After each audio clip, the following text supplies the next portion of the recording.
Durante la cena, mi hijo soltó una frase que me heló la sangre. Al menos el nuevo esposo de mamá no es un perdedor como tú. No emití palabra alguna. A la mañana siguiente, su auto había desaparecido y su cuenta universitaria estaba congelada. Esa noche, mi exesposa me llamó en pánico. Este incidente ocurrió hace aproximadamente un mes y, sinceramente, aún estoy digiriendo toda la situación. Nunca imaginé que a mi edad tendría que lidiar con un drama de esta magnitud, pero aquí estoy. Permítanme contextualizar. Tengo 45 años y me divorcié de mi exesposa, Sara, hace unos 3 años. Tenemos un hijo en común, Taylor, de 19 años, quien cursa su segundo año de universidad. El divorcio fue un proceso complicado, y Sara se esmeró en poner a Taylor en mi contra en todo lo que pudo. El año pasado, Sara se casó con Brad, un tipo que trabaja en ventas y se cree la gran cosa solo porque conduce un BMW y viste trajes caros. Taylor idolatra a Brad y constantemente me compara con él de maneras que, para mí, resultan bastante despectivas.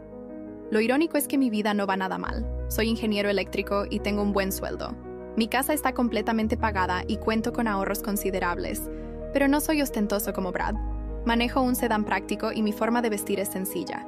Sara ha convencido a Taylor de que esto me convierte en un perdedor. Durante el divorcio, Sara luchó por todo, incluida la manutención de nuestro hijo y la custodia.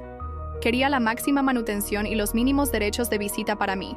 Sin embargo, el tribunal dictaminó custodia compartida y pagos de manutención razonables. Parte del acuerdo de divorcio establecía que yo cubriría los gastos universitarios de Taylor, incluyendo matrícula, alojamiento y comida. Esta fue, de hecho, mi propia iniciativa, ya que deseaba asegurar las oportunidades de Taylor sin importar lo que sucediera con nuestro matrimonio. Sara aceptó el acuerdo. He estado pagando aproximadamente $30,000 al año por los costos universitarios de Taylor. La universidad privada es costosa, pero quería que él tuviera la mejor educación posible. Configuraba pagos automáticos para la matrícula y le di a Taylor una tarjeta de crédito para otros gastos escolares. Desde el divorcio, Taylor ha sido cada vez más irrespetuoso conmigo. Sara fomenta este comportamiento y Brad no hace nada para detenerlo. Las cenas familiares, cuando Taylor me visita, se han convertido en un ejercicio de paciencia, mientras él hace constantes comparaciones entre Brad y yo. Según Taylor, Brad es más exitoso, más divertido y más generoso que yo. Brad lleva a Taylor a viajes caros y le compra ropa de diseñador, mientras yo soy simplemente el tipo que paga su educación y le proporciona un ambiente hogareño aburrido y estable. El asunto del auto también es relevante para esta historia. Taylor quería un auto para la universidad y Sara exigió que yo se lo comprara. El acuerdo de divorcio no especificaba un auto, pero Taylor siguió insistiendo. Finalmente, accedí y le compré un Honda usado, decente, confiable y apropiado para un estudiante universitario. Taylor no quedó contento con el Honda. Quería algo más llamativo, como el BMW de Brad. Le expliqué que un auto usado y confiable era más práctico para la universidad y que debería estar agradecido de tener cualquier auto. Taylor aceptó a regañadientes, pero se quejaba constantemente. Nedger está lejano a la escalada del conflicto. La verdad es que la situación había estado empeorando gradualmente durante meses. Cada llamada telefónica se convertía en una enumeración de las cosas maravillosas que Brad había hecho o comprado. Cada fin de semana que Taylor pasaba conmigo, se sentía más como una obligación que como tiempo de calidad entre padre e hijo. Intentaba planificar actividades divertidas, pero Taylor siempre encontraba una forma de comparar todo con lo que hacía con Brad. Recuerdo una ocasión particular, unas semanas antes del incidente de la cena, cuando intenté llevar a Taylor a pescar. Solíamos hacerlo cuando era más joven y pensé que podría ser una buena oportunidad para reconectar. Pero durante todo el viaje, Taylor se quejó de que Brad tenía un bote mejor y que sus viajes de pesca en el lago eran mucho más emocionantes. No pude disfrutar ni 5 minutos sin que Brad fuera mencionado. Sara también había intensificado su campaña en mi contra. Cada vez que Taylor venía de su casa, traía nuevas historias sobre lo genial que era Brad. Sara claramente estaba alimentando esta narrativa, probablemente para hacerme sentir mal o para justificar su nueva relación. Lo que más me dolía era la injusticia de sus comparaciones. Yo había sido un buen padre, nunca falté a un juego de béisbol, nunca me perdí una conferencia de padres y maestros, y siempre estuve ahí cuando Taylor me necesitó. Pero ahora, de repente, todo eso no importaba porque Brad tenía más dinero para gastar en cosas llamativas. Era como si 18 años de paternidad dedicada hubieran sido borrados porque yo elegía conducir un Honda Accord en lugar de un BMW. Recientemente, Taylor se había estado quedando conmigo cada fin de semana alterno, según nuestro acuerdo de custodia. Estas visitas se habían vuelto cada vez más tensas porque Taylor pasaba la mayor parte del tiempo hablando de lo genial que era Brad y de cuánto mejor era su vida en casa de su madre. El ambiente en mi casa durante esos fines de semana se había vuelto casi tóxico. Taylor llegaba el viernes por la noche con una actitud, actuando como si estar en mi casa fuera un castigo. Intentaba entablar una conversación durante la cena, preguntándole sobre sus clases o sus amigos, pero sus respuestas eran cortantes y desinteresadas. Era evidente que prefería estar en cualquier otro lugar. Lo que realmente me frustraba era la hipocresía de todo esto. Taylor vivía cómodamente gracias a mi apoyo financiero, pero actuaba como si yo fuera una carga en su vida. Su matrícula de $30,000 al año, su dormitorio, su plan de comidas, sus libros, su ropa, todo eso provenía de mi esfuerzo, pero de alguna manera, en su mente, yo era el villano de la historia. La cena fatal. El mes pasado, Taylor vino para su visita regular de fin de semana. Había planeado llevarlo a cenar a un buen restaurante porque quería que tuviéramos tiempo de calidad juntos. Pensé que tal vez podríamos tener una conversación sin todo el drama por una vez. Elegí un restaurante italiano que sabía que le gustaba, uno al que habíamos ido varias veces cuando era más joven. Era un lugar con buenos recuerdos y esperaba que eso pudiera ayudar a mejorar su actitud. Hice reservaciones para las 7 p.m. y le dije que se vistiera bien porque íbamos a un lugar especial. Cuando llegamos al restaurante, Taylor parecía estar de mejor humor de lo usual. Comentó que le gustaba el lugar e incluso sonrió cuando el mesero nos llevó a nuestra mesa. Por un momento sentí la esperanza de que pudiéramos tener una noche agradable juntos. La cena comenzó bien. Hablamos sobre sus clases y sus planes para las vacaciones de verano. Taylor parecía estar de buen humor y yo tenía esperanzas de que pudiéramos pasar una noche agradable juntos. Eso duró aproximadamente 30 minutos. Me contó sobre un proyecto de ingeniería que estaba haciendo para una de sus clases, y por primera vez en meses, parecía genuinamente entusiasmado con algo relacionado con sus estudios. Estaba orgulloso de escuchar sobre su trabajo, y le hice preguntas sobre los detalles técnicos. Por unos momentos, se sintió como en los viejos tiempos, cuando podíamos tener conversaciones reales sobre cosas que le importaban. Pero entonces, Taylor empezó a hablar sobre unas vacaciones que Sarah y Brad estaban planeando para él durante las vacaciones de primavera. Un viaje caro a Europa, que sonaba como si costara más de lo que la mayoría de la gente gana en varios meses. Taylor siguió y siguió sobre lo emocionado que estaba. Habló sobre los lugares que visitarían, los hoteles en los que se quedarían, las experiencias que Brad había planificado. La forma en que hablaba de Brad era como si fuera una especie de héroe o mentor, no solo el nuevo esposo de su madre. Cometí el error de preguntar si Brad estaba pagando por este viaje o si salía del fondo universitario de Taylor, que yo proporciono. Taylor se puso a la defensiva y dijo que no era asunto mío cómo Brad gastaba su dinero. Dijo que Brad era generoso, a diferencia de algunas personas. La conversación se fue cuesta abajo desde allí. Taylor empezó a comparar la generosidad de Brad con mi supuesta tacañería. Volvió a sacar el tema del auto y dijo que Brad le habría comprado algo bueno en lugar de un Honda viejo. Dijo que Brad entendía lo que Taylor necesitaba, mientras que yo solo me enfocaba en ser práctico. Intenté cambiar el tema, pero Taylor estaba imparable. Empezó a enumerar todas las formas en que Brad supuestamente era mejor que yo. Más exitoso, más divertido, más comprensivo. Según Taylor, Brad era todo lo que un padre debería ser. Lo que más me dolía era la injusticia de sus comparaciones. Brad había estado en la vida de Taylor por menos de 2 años, y durante ese tiempo solo había tenido que ser el tipo divertido. No había estado despierto toda la noche cuando Taylor tenía fiebre de niño. No había pasado horas ayudándolo con su tarea de matemáticas. No había estado ahí para todos los altibajos de criarlo. Brad solo había tenido que aparecer con regalos caros y aventuras emocionantes. Mientras tanto, yo había estado pagando por todo lo importante en la vida de Taylor: su educación, su vivienda, su comida, su seguro médico. Pero de alguna manera eso no contaba porque no venía envuelto en papel de regalo caro. Traté de explicarle a Taylor que había diferentes tipos de apoyo y que la estabilidad financiera que yo proporcionaba era una forma importante de cuidado, pero él no quería escuchar. En su mente, todo se trataba de quién podía hacer los gestos más grandes y quién tenía más dinero para gastar en diversión. El punto de ruptura y las consecuencias. La tensión en la mesa siguió aumentando. Otros comensales comenzaron a notar que estábamos discutiendo. Taylor alzaba la voz y yo trataba de mantener la calma, pero podía sentir mi paciencia agotándose. Había llegado a este restaurante con la esperanza de reconectar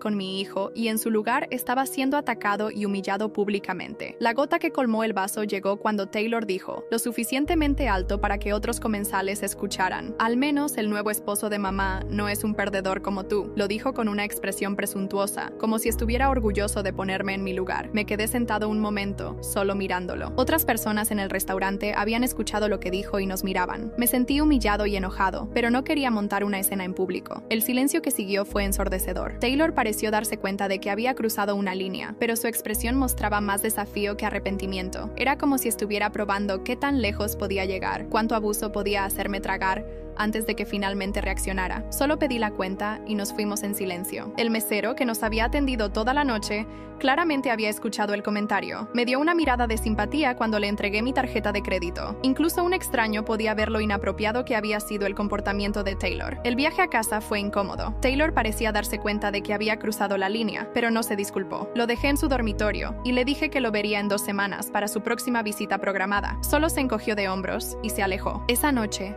me senté en mi casa, rumiando lo que Taylor había dicho durante todo el camino de regreso. Sus palabras resonaban en mi cabeza. Perdedor. Así me veía su propio hijo. Después de 18 años de sacrificios, después de trabajar horas extra para pagar su educación, después de estar ahí para cada momento importante de su vida, yo era un perdedor en sus ojos. Me di cuenta de que había estado permitiendo su comportamiento irrespetuoso al continuar proporcionándole apoyo financiero mientras me trataba como basura. Algo necesitaba cambiar. Había estado tan enfocado en ser el padre bueno y estable que había olvidado enseñarle a Taylor sobre el respeto y las consecuencias. Pasé la mayor parte de la noche despierto, pensando en todas las formas en que había fallado como padre, no por no proveer para Taylor, pues lo había hecho en exceso, sino por no enseñarle valores básicos sobre cómo tratar a las personas que te aman y te apoyan. A la mañana siguiente, me desperté con una claridad que no había tenido en años. Sabía exactamente lo que tenía que hacer. Hice algunas llamadas telefónicas. Primero llamé al banco y cancelé la tarjeta de crédito de Taylor. La representante de servicio al cliente me preguntó si había habido actividad fraudulenta y le expliqué que simplemente estaba eliminando a un usuario autorizado de mi cuenta. Fue un proceso sencillo, ya que yo era el titular principal de la cuenta. Luego, llamé a la oficina del tesorero de su universidad y pedí que pusieran una retención en el procesamiento de cualquier nuevo cargo a su cuenta estudiantil hasta que pudiera revisarlos personalmente. Como yo era el titular de la cuenta y el pagador, esto estaba dentro de mis derechos. La funcionaria de la universidad me explicó que esto significaría que Taylor no podría comprar comidas en el plan de comidas o acceder a otros servicios hasta que la retención fuera levantada. Finalmente, llamé a la compañía de seguros de autos y eliminé el auto de Taylor de mi póliza. También conduje hasta el dormitorio de Taylor y usé mi llave de repuesto para recuperar el Honda. Estaba estacionado en el lote estudiantil y simplemente lo conduje a casa.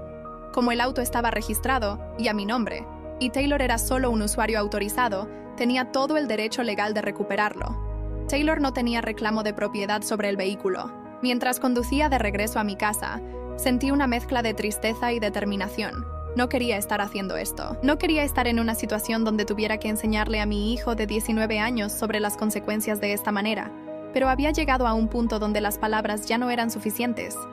Para el mediodía, la cuenta universitaria de Taylor estaba congelada y su auto había desaparecido. Su tarjeta de crédito dejó de funcionar cuando intentó comprar el almuerzo. Me imaginé que estaba teniendo un día muy confuso, tratando de entender qué estaba pasando. No llamé a Taylor para explicar lo que había hecho. Pensé que era lo suficientemente inteligente como para atar cabos sueltos eventualmente. Si quería tratarme como un perdedor, entonces podía ver cómo era la vida sin el apoyo financiero del perdedor. La reacción y las implicaciones. Esa tarde, mientras estaba en mi oficina en casa, comencé a sentir dudas sobre lo que había hecho. Una parte de mí se preguntaba si había sido demasiado duro, si había reaccionado de forma exagerada a las hirientes palabras de un joven, pero luego recordé la expresión en su cara cuando me llamó perdedor, la forma en que lo había dicho tan casualmente, como si fuera un hecho aceptado. También pensé en todos los otros momentos de falta de respeto que había tolerado, las comparaciones constantes con Brad, las quejas sobre mis regalos, la forma en que actuaba como si estar en mi casa fuera un castigo. Taylor había estado empujando los límites durante meses, y yo había estado demasiado preocupado por mantener la paz para establecer consecuencias reales. Esa noche, mi teléfono empezó a sonar. Primero era Taylor llamando, pero no contesté.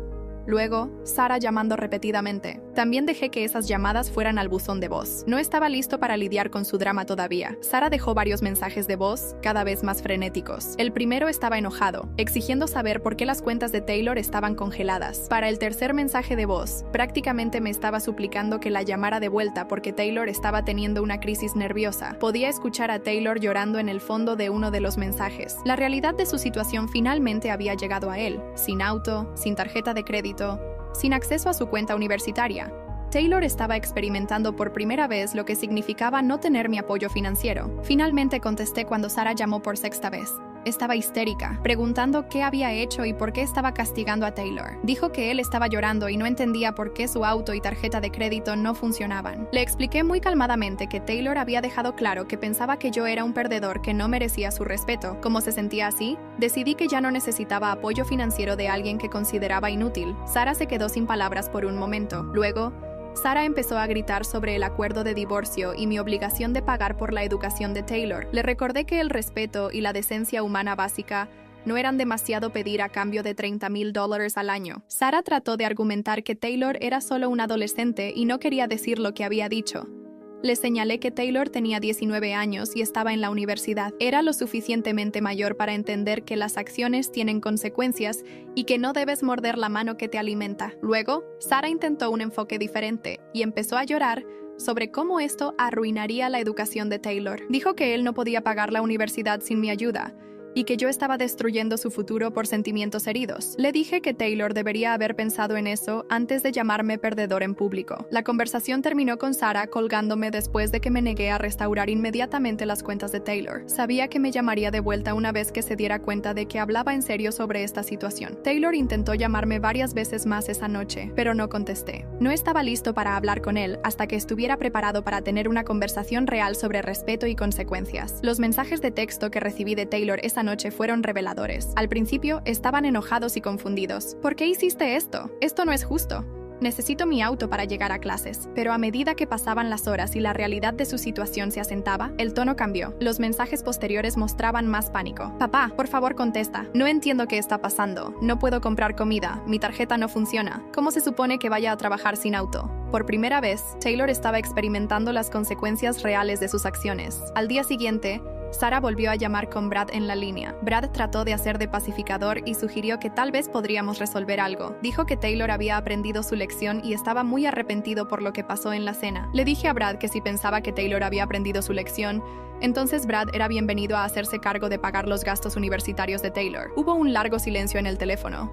Aparentemente, la generosidad de Brad tenía límites cuando se trataba de gastar realmente su propio dinero. Durante todos esos meses, había sido fácil para él ser el padrastro divertido y generoso cuando alguien más estaba pagando todos los gastos importantes. Pero enfrentado con la perspectiva de pagar $30,000 al año por la educación de Taylor, la verdadera naturaleza de Brad salió a la luz. Sara volvió a intervenir y empezó a amenazar con acciones legales. Dijo que el acuerdo de divorcio me requería pagar por la educación de Taylor y que no podía simplemente parar porque mis sentimientos estaban heridos. Le dije que quería que su abogado llamara a mi abogado. La verdad es que el acuerdo de divorcio sí me requería pagar por la educación de Taylor, pero no decía nada sobre tolerar el abuso a cambio de ese apoyo.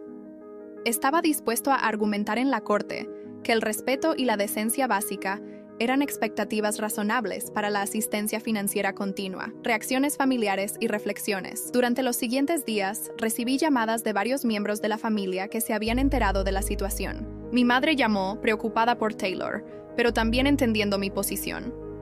Ella había notado el comportamiento irrespetuoso de Taylor hacia mí en reuniones familiares y había comentado privadamente que algo necesitaba cambiar. Mi hermana mayor estaba dividida.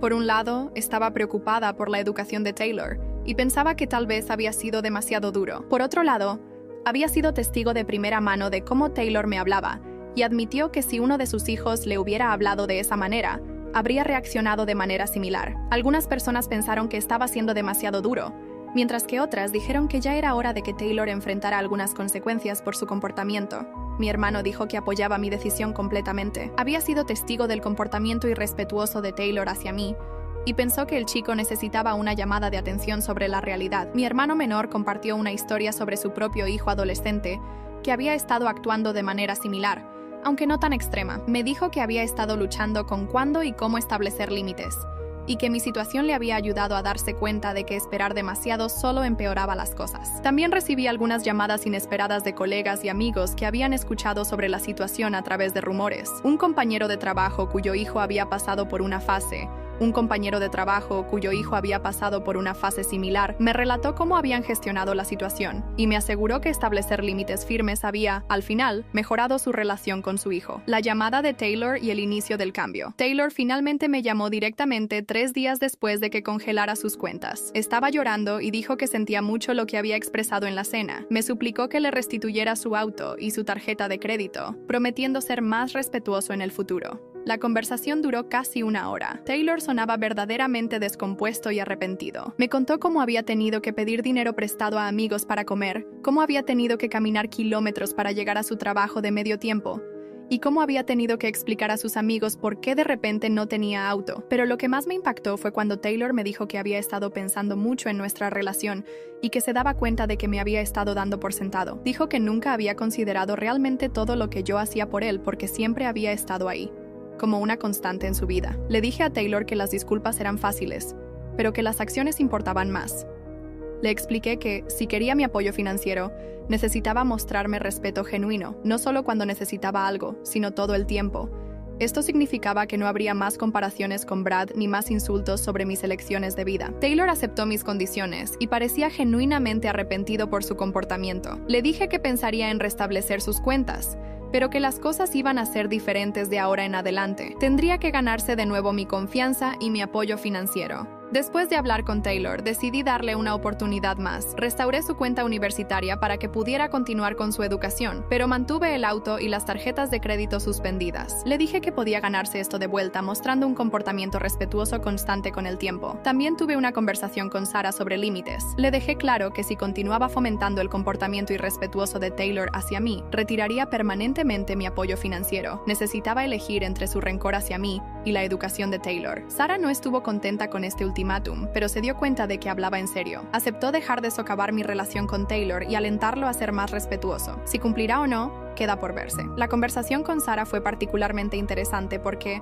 por primera vez en años, tuve toda su atención. Durante todo el proceso de divorcio y después, había sentido como si mis palabras no importaran, como si mis sentimientos y perspectivas fueran irrelevantes. Pero cuando la educación de Taylor estaba en juego, de repente Sarah estaba muy interesada en lo que yo tenía que decir. Establecí reglas claras, no más comentarios despectivos sobre mí delante de Taylor, no más fomento de comparaciones entre Brad y yo, y no más socavar mi autoridad parental. Le dije que si Taylor venía a casa después de estar con ella y me faltaba el respeto, asumiría que ella había estado alimentando esa actitud. Sarah inicialmente trató de argumentar que no podía controlar lo que Taylor pensaba o decía, pero le señalé que había hecho un muy buen trabajo influyendo en sus opiniones sobre mí durante los últimos 3 años. Si podía hacer que me odiara, también podía alentarlo a respetarme. La evolución de las relaciones. Toda la situación, en realidad, ha mejorado mi relación con Taylor de alguna manera. La conmoción de perder su auto y su tarjeta de crédito le hizo darse cuenta de cuánto dependía de mi apoyo financiero.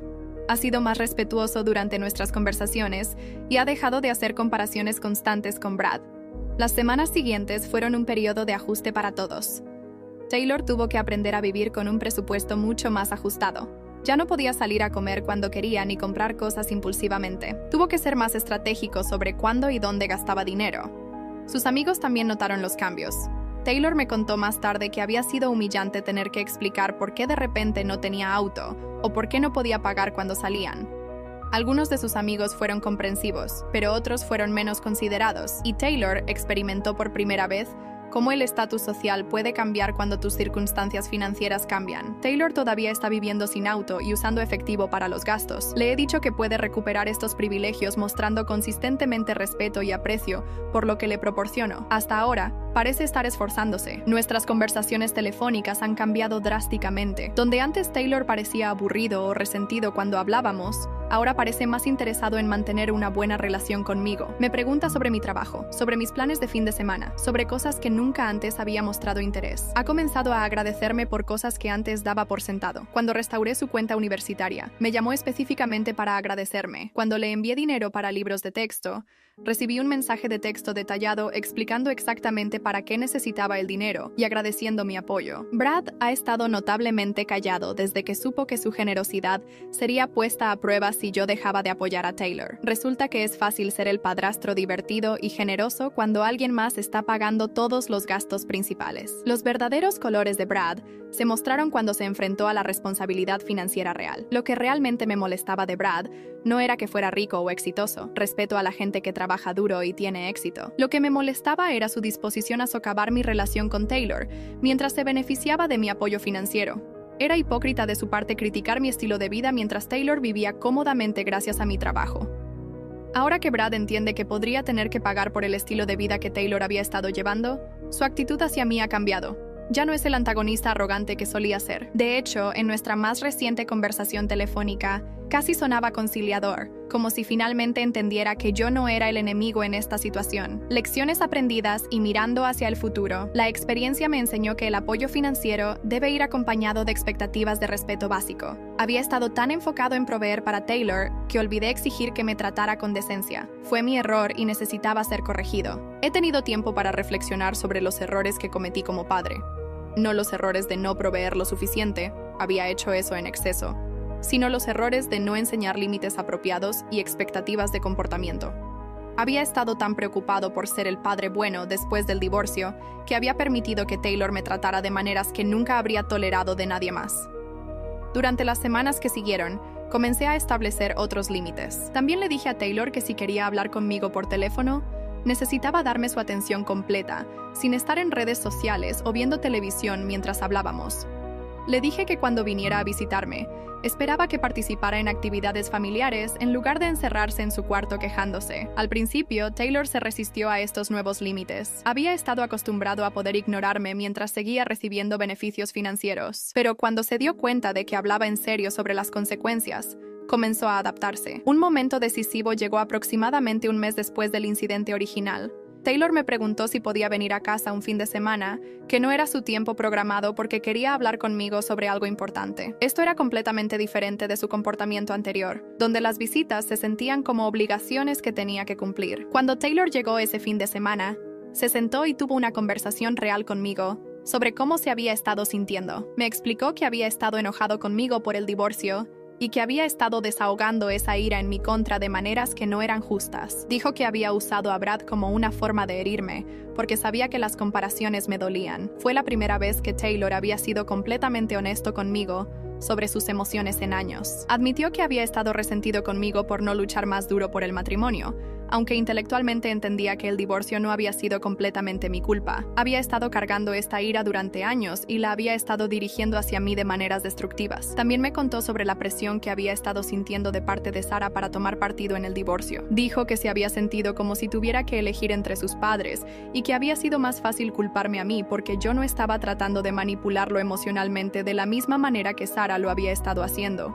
Esta conversación fue dolorosa pero necesaria. Me ayudó a entender que el comportamiento de Taylor no había sido solo sobre falta de respeto, había sido sobre dolor emocional no procesado y lealtades divididas. Pero también le dejé claro que entender las razones detrás de su comportamiento no lo excusaba. Le expliqué a Taylor que el divorcio había sido difícil para todos, incluyéndome a mí. Le conté sobre algunas de las luchas que había enfrentado como padre soltero, las noches que había pasado preocupándome por él y cómo sus palabras y acciones me habían afectado. Fue la primera vez que había sido vulnerable con Taylor sobre mis propios sentimientos. También hablamos sobre Brad y el papel que había estado jugando en nuestro conflicto.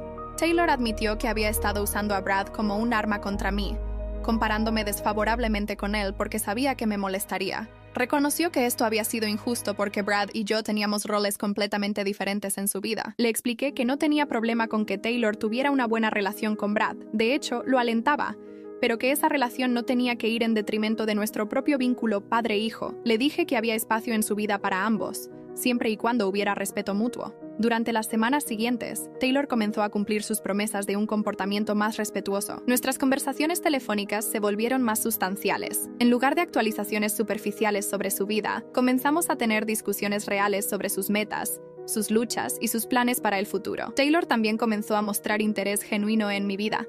Me preguntó sobre mi trabajo, mis aficiones y hasta mis citas.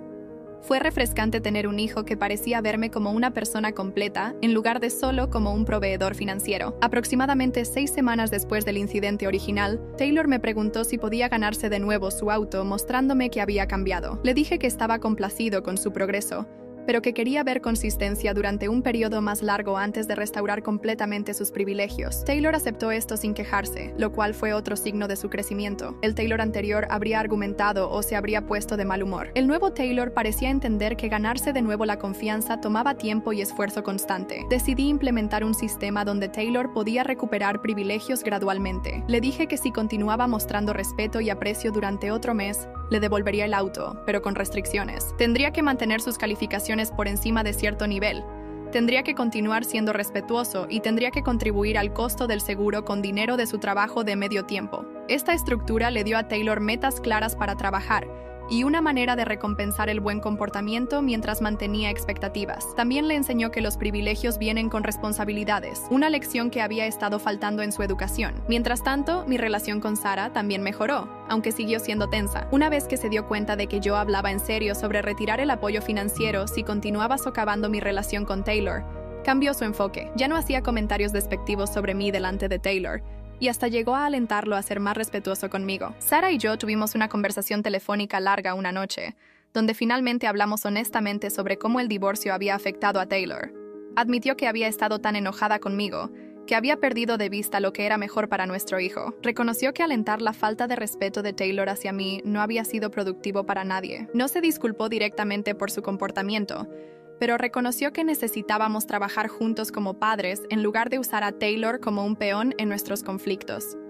Fue un paso pequeño pero importante hacia una relación coparental más funcional. Brad también ajustó su comportamiento. Dejó de hacer comentarios sobre mis elecciones de estilo de vida o decisiones de crianza. En las pocas interacciones que tuvimos, fue educado y respetuoso. Creo que se dio cuenta de que antagonizarme no era en su mejor interés, especialmente considerando que Taylor dependía de mi apoyo financiero. Algunas personas podrían pensar que fui demasiado duro, pero no estoy de acuerdo. Taylor es un adulto que necesita entender que las relaciones son recíprocas. No puedes tratar mal a alguien y luego esperar que continúe apoyándote financieramente solo porque están relacionados contigo. La experiencia también me enseñó algunas lecciones importantes sobre la paternidad después del divorcio. Me di cuenta de que había estado tan enfocado en no ser el padre malo, que había perdido de vista la importancia de enseñar límites y consecuencias. Había estado compensando la culpa del divorcio siendo demasiado permisivo con Taylor. También aprendí que el apoyo financiero sin expectativas de respeto puede ser realmente dañino para los jóvenes adultos. Taylor había estado viviendo en una burbuja donde sus acciones no tenían consecuencias reales. Al retirar mi apoyo, le forcé a confrontar la realidad de que sus elecciones afectan sus relaciones y oportunidades. Mirando hacia atrás, desearía haber establecido límites más temprano en lugar de dejar que la falta de respeto continuara por tanto tiempo, pero más vale tarde que nunca. Taylor aprendió que las acciones tienen consecuencias, y yo aprendí que proporcionar apoyo financiero no significa aceptar abuso. El resultado ha sido positivo en general. Taylor es más respetuoso, Sarah es menos propensa a socavarme, y Brad aprendió que su papel de padrastro viene con limitaciones. A veces, el amor duro es la única manera de resetear dinámicas familiares poco saludables. Aproximadamente 3 meses después del incidente original, Taylor había demostrado suficiente cambio consistente para que me sintiera cómodo restaurando la mayoría de sus privilegios. Le devolví el auto, pero con la condición de que tenía que pagar su propio seguro y gasolina. También le di una nueva tarjeta de crédito, pero con un límite mucho más bajo y el entendimiento de que sería retirada inmediatamente si abusaba de ella. Taylor aceptó estas condiciones con gratitud, en lugar de quejas. Esta respuesta me mostró más que cualquier palabra que realmente había aprendido de la experiencia. El Taylor anterior habría argumentado sobre las restricciones o habría actuado como si fuera injusto. El nuevo Taylor parecía entender que había ganado estos privilegios de vuelta y que mantenerlos requería un comportamiento responsable continuo. Nuestros fines de semana juntos se transformaron completamente. En lugar de Taylor contando los minutos hasta que pudiera irse, comenzó a planear actividades que podríamos hacer juntos. Comenzamos a ir a pescar nuevamente, algo que no habíamos hecho en años. También comenzamos a trabajar en proyectos en la casa juntos, lo cual le dio oportunidades de aprender habilidades prácticas mientras pasábamos tiempo de calidad. Lo que más me impresionó fue cuando Taylor comenzó a invitar a sus amigos a la casa. Había pasado años actuando como si estar en mi casa fuera un castigo, pero ahora parecía cómodo trayendo su mundo social a mi espacio. Sus amigos eran respetuosos y educados, y Taylor claramente había hablado bien de mí con ellos. Una noche, mientras Taylor y algunos de sus amigos estaban viendo una película en mi sala, escuché una conversación conversación que me hizo sonreír. Uno de sus amigos había comentado lo genial que era mi casa, y Taylor había respondido con orgullo sobre algunas de las mejoras que habíamos hecho juntos. Fue la primera vez en años que había escuchado a Taylor hablar positivamente sobre su tiempo conmigo. El auto todavía está en mi garaje desde los primeros días después del incidente, pero ya no como un símbolo de castigo. Ahora es un recordatorio de cuánto habían cambiado las cosas. Taylor pregunta cuándo puede recuperar el privilegio de tenerlo en el campus, y le digo que puede recuperarlo cuando haya mostrado 6 meses de comportamiento consistente y respetuoso. Hasta ahora está progresando, pero todavía tiene trabajo que hacer. El sistema que establecí ha funcionado bien. Taylor entiende que sus privilegios están directamente conectados a su comportamiento. Cuando es respetuoso y responsable, recibe más libertad y apoyo. Cuando comete errores o retrocede a viejos patrones, hay consecuencias inmediatas pero justas. Toda la situación fue una llamada de atención para todos los involucrados. Taylor aprendió que el apoyo financiero no es incondicional. Sarah aprendió que sus acciones afectan el futuro de Taylor, y yo aprendí que establecer límites es necesario incluso con miembros de la familia.